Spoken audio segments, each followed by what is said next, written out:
Eguerdion deizuela guztioi, independentista katalan bat baino gehiago entzun dugu, azken orduetan gogo eta egin beharra dagoela esanez, zehazki independentismoak denbora behar duela, Katalunian gehiengo zabalagoak osatzeko eta azken aldian gertatutako ez esan bezala hausnartu beharra dagoela, baita autokritika egin beharra ere. Eta gurean hain justu, gogo eta egiten aritu dira goizean, Leioako Unibertsitatean egindako mahai inguruan, gazteez eta erabakitze eskubideaz. Gai hoiei eta beste zenbaiti begira jarriko gara. Segidan, lerroburuetan. Fronte politiko komunaren alde lanean ari dira Junts per Catalunya eta ERC alderdiak, halaxe jakinarazi du ERCko idazkari nagusi Marta Rovirak atzo Bruselan Carles Puigdemont eta harekin dauden kontseilari hoiekin izandako bileraren ondoren. Atzoko bilera eta gero, Puigdemontek eta Rovirak berretsi egin dute abenduaren 21 bozetarako kanpaina ere koordinatuta joango dela. Evidentment, la coordinació política hi és. Hem arribat junts i som molt conscients que hem de continuar junts i hem de trobar la millor fórmula per continuar junts i hem de trobar la millor fórmula per coordinar-nos. Tots plegats estem i som molt conscients que cal eixamplar moltíssim, que cal explicar-nos molt bé i som molt conscients que cal continuar sumant. Evidentment que hi ha un acord per fer un front comú i farem el front comú a nivell polític perquè l'estratègia política la compartim i és absolutament coordinada i llavors el que estem estudiant és quina és la millor manera de fer aquest front comú. Hain justu, Kataluniako egoera ere hartu dute hizpide, gazteez eta erabakitze eskubideaz hausnartzeko Euskal Herriko Unibertsitatearen Leioako kampusean egindako mahai inguruan. Euskadiko Gazteriaren Kontseiluak, EHUko ikasle kontseiluak antolatu dute eta bertan izan dira EAJko Joseba Egibar, EH Bilduko Rebeka Ubera, Elkarrekin Podemoseko Lander Martínez, PSeko Jose Antonio Pastor eta PPko Anton Damborenea. Egibarrek Madrilen indarrari ezin zaiola ezikusiarena egin esan du, Kataluniako adibideak hori erakutsi duela. Indarra daukalako, Katalunian erakutsi du. Zenbateaino den gai eta kapaz. 155 aplikatu da, zer moduan. Arratzalde batean, desmontatu daiteke autonomia bat. Rebeka Uberak bere aldetik erabakitzeko eskubideak gaztei aukera emango diela nabarmendu du, besteak beste demokrazian sakontzeko aukera omen delako.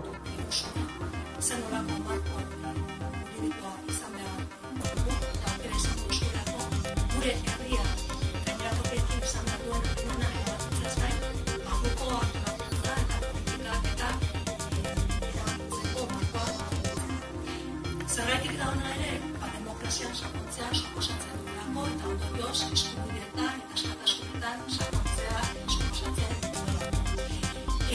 Zergatik ere da gazteontzat ona, opera izan duzuelako zuen errealitatetik egunerokoari izaten zuen erronken erantzuteko erantzunak erabakitzeko eta politikak adierazteko. Eusko Jaurlaritzarekin aurrekontuen inguruko akordioa adosteko aukera, zerga erreformarekin lotu du berriro Anton Damborenea Euskadiko PPren legebiltzarkideak. Horrela, EAJak eta PSek diseinatutako zerga erreforma txarra hobetzea eskatu du Damboreneak. Atzo arratsaldean bildu zen Pedro Azpiazu Popularrekin eta Elkarrekin Podemosekin, azken horretako Lander Martínezek jeltzalei argitzeko eskatu die, ea aurrekontuen negoziazioa egiazkoa ote den, helburua Alderdi Popularrarekin akordioa egitea ote den. Damborenea eta Martínez hurren ez hurren. Ya reformas a esa propuesta que, repito, es mala. Eta ea benetazko negoziazio batean gauden edo bakarrik Alderdi Popularrarekin akordio bate izateko prozesu batean gauden.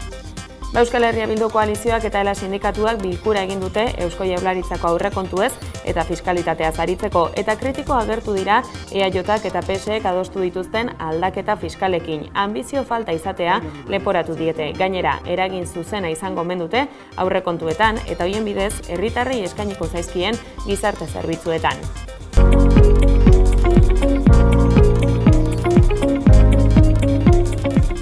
Gabon eta ongi etorri Nafarroa gaur debatera, asteartero. Iazko Sanferminetan taldean egindako bortxaketaren auzian 4 udaltzainek eta 3 foruzainek deklaratu dute gaurkoan. Lehenengoek epaituak izaten ari diren 5 gizonak identifikatu zituzten eta bigarrengoek atxiloketak egin zituzten. Gurean, Nafarroa gaur debatean, gaiari ematen zaion trataera mediatikoa zaritu ziren atzo, Martxelo Diaz eta Maialen Uarte kazetariak. Larria da azken finean, ez dakit gauzak ondo egiten saiatzen garen lana ere zapusten dalako, ez? Eta bidaltzen den mezu nagusia eta mezu txar bada, ez azken finean lehen aipatu dugun berbiktimizazio hori indartzen da, ez, eta ikusten dugu orain zalantzan jartzen dela, hori epaiketa bertan ematen den bitartean zalantzan jartzen ari dela salaketa bera edo bortxaketa bera ere eman zenik, ez, eta hori larria dela, batez ere oso mezu kaskarra dalako, mezu arriskutsua dalako emakumeen eta giza eskubideen aurkako mezu bat dalako eta benetan larria da.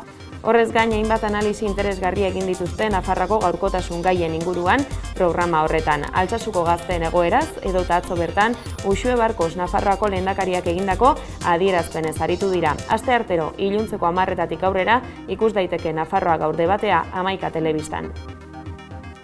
Gasteizen abian da duela 3 urteko andre baten hilketaren epaiketa, 2014 urteko azaroaren 3an, Gasteizko etxe baten hilotz agertu zen andrearen bikotekide ohiarentzat 20 urteko zigorra eskatu dute eta gaur hartuko diote deklarazioa akusatu horri. Defentsak absoluzioa eskatu du, frogarik ez dagoela argudiatuta. 1978ko Sanferminetan gertatutakoa eta Germán Rodríguezen erailketa argitzeko gertaera hoiei buruzko dokumentuak desklasifikatzea babestuko du Nafarroako parlamentuak. Horretarako ordua dela aldarrikatu dute 1978ko Sanferminak gogoan plataformako eta Peñen Federazioko ordezkariek Nafarroako parlamentuan egindako agerraldian. Germanen anaia Fermin Rodríguezek salatu du ez duela inolako erreparaziorik ikusten orain arte.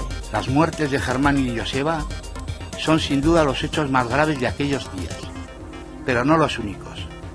El centro de la ciudad quedó destrozado y las fiestas de aquel año suspendidas. El Ayuntamiento de Pamplona y la Comisión de Peñas formaron una comisión de investigación que apoyaron todos los partidos que entonces estaban ahí.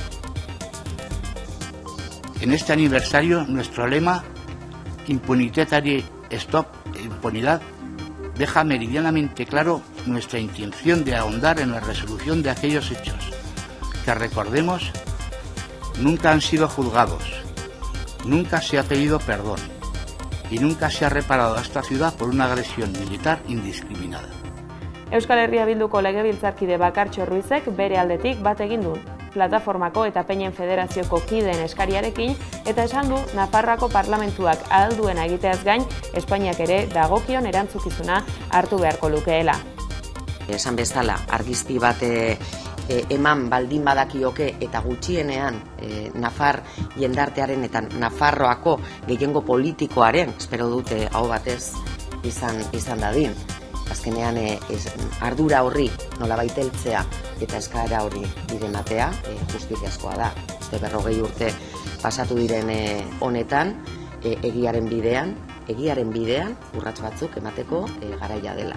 Eta esan bezala, alfombra azpian gorde nahi diren egia horiek ere azaleratzeko. Eta gero estatuak ere erantzunkizuna nolabait asumitu behar duelako, ez?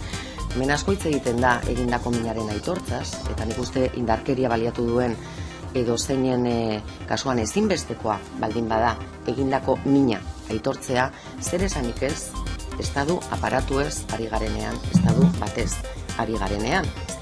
Euskaltel Nafarroara iritsiko da datorren urtean, Iruinean eta Antsoainen hasiko dira beren telefonia eta telebista zerbitzuak eskaintzen, eta 5 urtetako epean Sakana, Lizarra eta Tuteraraino zabaltzeko aukera aztertzen ari dira. Hortaz, 11 telebista Nafarroako zonalde handiagoan ikusteko aukerak ere nabarmen ari dira handitzen.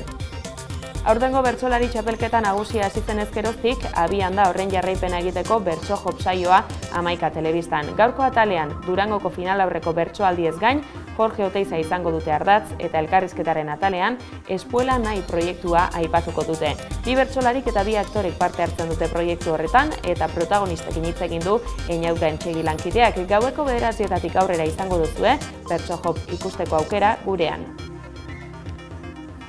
Noctis Photobooks argitaletxeak Iñaki Mendizabalen box argazki liburua kaleratu berri du. Egileak boxeolarien mundu ilunaren argizpiak harrapatu ditu, zuri beltzeko argazki ikusgarri eta esanguratsuetan. Mendizabalek itxuraz desordenatua eta arrotza den mundua ezagutzeko gonbita egin nahi dio irakurleari.